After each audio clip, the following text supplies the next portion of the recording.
Okay, what is that? So I'm now at the it's May 18th, 9:26 p.m. I'm at the Imperial, what does that say? ImperialHousePittsburgh.com, and I'm just going to go to the FAQs here. This is, I've done this several times, but the key point here is, for reasons I will explain, is that this board has now posted this declaration, bylaws, and regulations. These are materially false and fraudulent. So first, the key point I would like to make is that this restated declaration, while it was handed to my mother in 2005, and she was required, and even in this latest fraudulent, civil action that was instituted against me, I don't know what order anyone's looking at these, so I'm just probably repeating myself, but here's the key issue. This was never recorded. In Pennsylvania, you don't have a condominium unless you have a recorded declaration. This document was drafted in 1988, which is important for reasons I'll explain. But the main thing is here, this is what's so funny. If you look at this, it's referring this land, which I thought the reason they never recorded this is because they got the property wrong. Like, they're not even describing this area. In other words, they have all this stuff about lots 5960, Shenley Heights plan of lots, blah, blah, blah, recorded here. Then they talk about, like, Hobart Street, which is not near 5600 Munhall. And, back then, this is like I don't even know what year, it's a long time ago. I'm not sure that this was Ward 14, like Pittsburgh, Swarho, I'm not sure. That might be Shadyside. In any event, you can see here, now they've actually published this online now, and this was never recorded. And what makes it really funny is they cut it off. They actually, they only put in one page of this declaration, which by law is mandated to have all this information because this is the governing document if this were a condo, which it's not. It's a failed condominium conversion, which is an apartment that they're fraudulently representing as a condo, has condo units for sale. But anyway, this amendment, this was done in 2009. So Jug's partner, Henry Ray Jr., did this. But anyway, then they just conflated it with another document in 2009, which is so blatantly fraudulent. And that's Jug's partner, Lisa Burkhart. The original document, which I'm not going to waste your time with, this is what's key right now. This declaration, which they're putting public, they're making it public for buyers. I mean, this is a violation of the real estate. I forget what all the laws are, but it's a major fraud. If you look, so I have this 400-page document, my manifesto, which I learned my mother had been defrauded. So I went through. I basically ended up. It's a 400-page document, which is literally, I got actual deeds, from whenever they recorded, and I traced the whole thing. It's a long story, and it's just, I found a major fraud with my own mother. And to make sure that I wasn't wrong or off bat, I just wanted to prove a pattern of conduct. And what I ended up finding is an ongoing 30, 40, 60-year mortgage deed property fraud. And this is what's key. This document, which is on my mother's chain of title, which is reflected just now, this is the actual deed. See, deed book 248. I don't know what that is. That's old. I guess it's 2428, page 248. So if you look at this, particularly on this page, I have to find it. But here you can see, they're talking about the Kosmans. Oh my God, no, I'm losing it. Okay, they're talking about, okay, here it is. So this is a complex transaction where I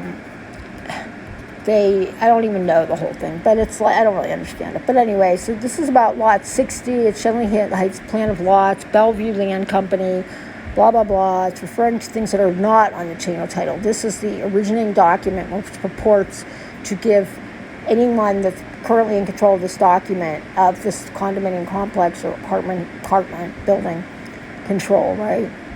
That's what they rely on. That's in my mom's deed, and everybody knows. I have to go through it to actually see it. So if you look through this whole thing, and I'm going through it, it's Kosman deed, that's what they refer to. trying to figure out what are they talking about and where is all this land, and how are they, because the key to this place here is it's allegedly on lot P-150, and then they just like add apartment numbers or whatever, and I'm very tired, so I'm not going to get into that in this email. But this is the whole, right here, this is the entire reason, this is the basis for 40 years of controlling this building and defrauding God knows how many people. This is not lot 150. See here? It's, oh no, I didn't get it. Delete. Okay, so if you look here, it's basically it says, see, it's between, okay? So if you're, but this property is between lots 150 and 151. But wait, okay? That is the only reference whatsoever to 150. Now, this may be, I don't know if this is lot 150 or not. I mean, I'm not, but what I'm telling you is this entire deed, which now they are, this entire transaction, which appears to have been some sort of easement having to do with a driveway, but basically, like, it looks like it was a deal between Allegheny County and a bunch of people that lived around there. But all this property, it's property between lots 150 and 151. It is not lot 150. And as you can see here, it's at a point in the divide, but what's key here is being designated lot 80, lot 150. It's this property is not lot 150. And this stuff, well, actually, this is just, and you can see they're using the same names. None of it is, it's just not this property. This is a blatant fraud. And it was never recorded, so it had no meaning. Even if this was a legitimate condominium, this thing would not have any meaning whatsoever because it was never recorded. In Pennsylvania, under the Unit Property Act, you have no condominium until you have a recorded declaration. This is what you call, this is an omission, and if anyone is stupid enough not to understand what this is, like what a major fraud this is, and the fact that this is proof of that, I don't know what to tell you. I mean, that's just, there's no justice in this world. If you look at the bylaws, which is how they sort of try to, so Robert Bernstein did this. He's like purports to be this, awesome lawyer, creditor lawyer, and he's really dirty. And his father, I believe, was a member of organized criminal enterprise, right? Old school. And this whole place seems to have been a mob hangout. But this is from January 21. It's just so ridiculous. I called them out on this, but this is it's just as amended through January 21. It's so blatantly fraudulent. It's not in compliance with either the Unit Property Act or the Uniform Condominium Act, which turns out condominiums are highly regulated. This is just pretense. And I don't believe this document was ever recorded. There was a fake one. There was another one that my mom had to abide by, but that one specified they had to have insurance if this was a legitimate board, and that they would be responsible for all common area sort of problems, like a leak in the basement, like they have tons of leaks. That's their responsibility if this was a legitimate board, and any damages would be covered by their insurance, because this whole thing is a massive fraud. This place is not insured. It's not insured. They have no insurance, and it's a fire hazard. So I've done that before, but this is what's key. The underlying document, which all the corrupt co-conspirators who give anyone a chain of title or title insurance, like my crooked probate lawyer Gusty Sinceri, whose partner went to jail for exactly this kind of fraud. It's just, and he and his partner controlled our members of sort of their affiliates or franchisees or agents of ultimately sort of the Rheology public company anyway, that's being sued all over the country for exactly the same thing. Not in Pittsburgh, we're just getting away with it. Anyway, this is the proof. Smoking gun, red flag. They have no basis whatsoever for any authority over this building at all. They never have had, and this has always, any language that reflects this property is the sort of proof of the overarching fraud. My mom was defrauded by almost $1 million. She's paid $182,000 up front for rent. She was screwed by everyone on all sides of the deal. I mean, they charged her as if she were applying for a mortgage. She was a cash buyer at 80 years old.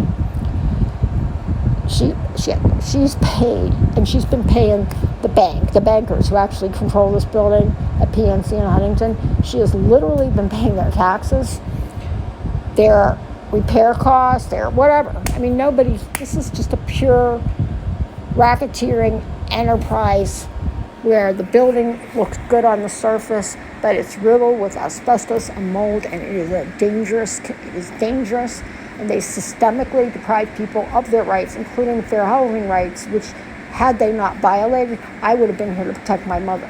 I mean, I could not come here the way I needed to because I couldn't bring my dog. Then the fact that I couldn't bring my dog, the basis for that was a blatant lie the entire time she had this condo. These people are so corrupt that it's just one video, but it's one of several. And as you see, they broke into my house based on a fiction about a leak, which, even if there was a leak and this was a real condo, it would be their responsibility to fix it, not mine, because it's in the garage 3 floors down. This whole thing it's so appalling that this has gone on for as long as it has, and no one but me who has to sit here while I'm just trying to clean up my mother's estate. And I've had to spend from just warding off constant retaliation, harassment by everybody that is in on this fraud, including both my mother's private lawyers. It just makes me sick. Anyway, it may not be clear to you why this is indisputable proof of the overall fraud, but it is. It's just that they're using a fraudulent description to control this building. It's just ridiculous.